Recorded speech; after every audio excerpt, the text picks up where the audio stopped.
അമ്പലങ്ങളിലെത്തി ഇഷ്ടദേവതകളുടെ മുന്നിൽ ചെന്ന് നിന്ന് നിരന്തരം പ്രാർത്ഥനകളും അപേക്ഷകളും നടത്തുന്നവരാണ് മിക്ക ഭക്തരും. പലപ്പോഴും ഇത്തരം പ്രാർത്ഥനകൾക്കിടയിൽ നാം അറിയാതെ ചെയ്യുന്ന ഒരു തെറ്റാണ് നമ്മുടെ ശത്രുസ്ഥാനത്തുള്ളവർക്ക് ദോഷം സംഭവിക്കണം എന്ന് ദേവീദേവന്മാരോട് അപേക്ഷിക്കുന്നത്. അന്യരിൽ നിന്ന് നാം അനുഭവിക്കുന്ന വേദനകളും പ്രയാസങ്ങളും അപമാനങ്ങളും ചതിയുമൊക്കെ അധികമായി അത് മനസ്സിനെ വല്ലാതെ വ്യാകുലപ്പെടുത്തുമ്പോഴാണ് ശത്രുവിൻ്റെ പേര് തന്നെ ഉച്ചരിച്ച് നാം ദേവിക്ക് മുന്നിലോ ദേവന്മാരുടെ മുന്നിലോ ഇത്തരം അപേക്ഷകൾ വെക്കുന്നതും അവർക്ക് തക്ക ശിക്ഷ തന്നെ നൽകണമെന്ന് അഭ്യർത്ഥിക്കുന്നതും. ചിലർ അവരുടെ ശത്രുസ്ഥാനത്തുള്ളവരുടെ അകാല വിയോഗം പോലും ദൈവത്തോടുള്ള അപേക്ഷയിൽ ഉൾപ്പെടുത്താറുണ്ട്. എന്നാൽ ഇത്തരം പ്രാർത്ഥനകൾ വിപരീത ഫലം ചെയ്യുമെന്ന കാര്യം പലരും അറിയുന്നില്ല.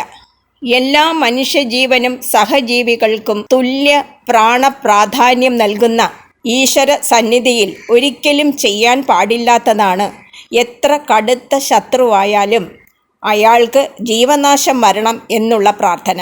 ഇതിലൂടെ 2 കാര്യങ്ങളാണ് സംഭവിക്കുന്നത്.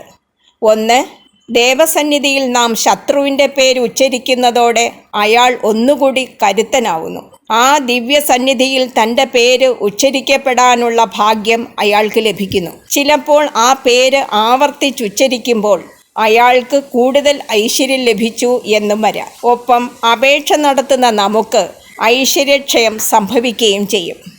ചുരുക്കത്തിൽ നാം അറിയാതെ അയാളുടെ പുണ്യം കൂട്ടുകയാണ് ഇതുവഴി ചെയ്യുന്നത്. അതുകൊണ്ട് തന്നെ എത്ര കടുത്ത അപമാനമോ ദുഃഖമോ നേരിട്ടാലും ഏത് ദ്രോഹപ്രവൃത്തികൾ നമ്മോട് ചെയ്താലും അയാളുടെ പേര് പറഞ്ഞ് ശിക്ഷിക്കണമെന്ന് ദേവന്മാരോട് ആവശ്യപ്പെടരുത്. മറിച്ച് നാം എത്ര വേദന അനുഭവിക്കുന്നുണ്ട് അതിന് ഒരു പരിഹാരം തരണം എന്ന് അപേക്ഷ മാത്രമേ പാടുള്ളൂ. ആ സമയം ആ ശത്രുവിൻ്റെ രൂപം പോലും മനസ്സിൽ എത്തേണ്ടതില്ല. അതാണ് യഥാർത്ഥ പ്രാർത്ഥന.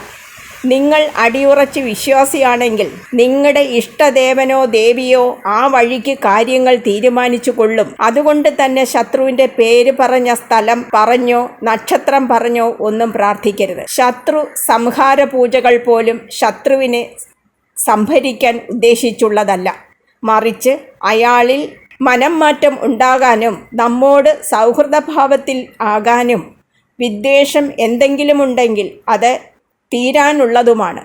മറിച്ച് നാം ഒരാളുടെ സംഹാരത്തിന് ദേവിയോട് ആവശ്യപ്പെടുമ്പോൾ നമ്മുടെ മാനസിക നിലവാരമാണ് അവിടെ വെളിവാക്കപ്പെടുന്നത്. അത് ദേവിക്ക് നമ്മോടുള്ള അപ്രീതിക്ക് കാരണമാകാനും മതി. ചിലപ്പോൾ അതിൽ കനത്ത തിരിച്ചടി നമുക്ക് നേരിടേണ്ടിയും വരും. ഭക്തി എന്നാൽ സർവ്വതിനോടുമുള്ള സ്നേഹവും സഹിഷ്ണുതയുമാണ് എന്ന സത്യം അറിഞ്ഞു വേണം പ്രാർത്ഥനകൾ നടത്തേണ്ടത്.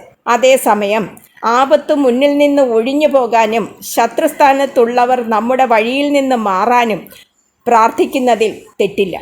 അതുവഴി നമുക്ക് സമാധാനം ലഭിക്കുമെങ്കിൽ അത് നൽകാൻ ദൈവത്തോട് അപേക്ഷിക്കുന്നതിനും തെറ്റില്ല. അല്ലാതെ അന്യരുടെ ജീവനാശത്തിനായി ഒരിക്കലും പ്രാർത്ഥിക്കരുത്. അത് ചിലപ്പോൾ നമ്മുടെ നിലവിലുള്ള സമാധാനം പോലും നശിപ്പിക്കും.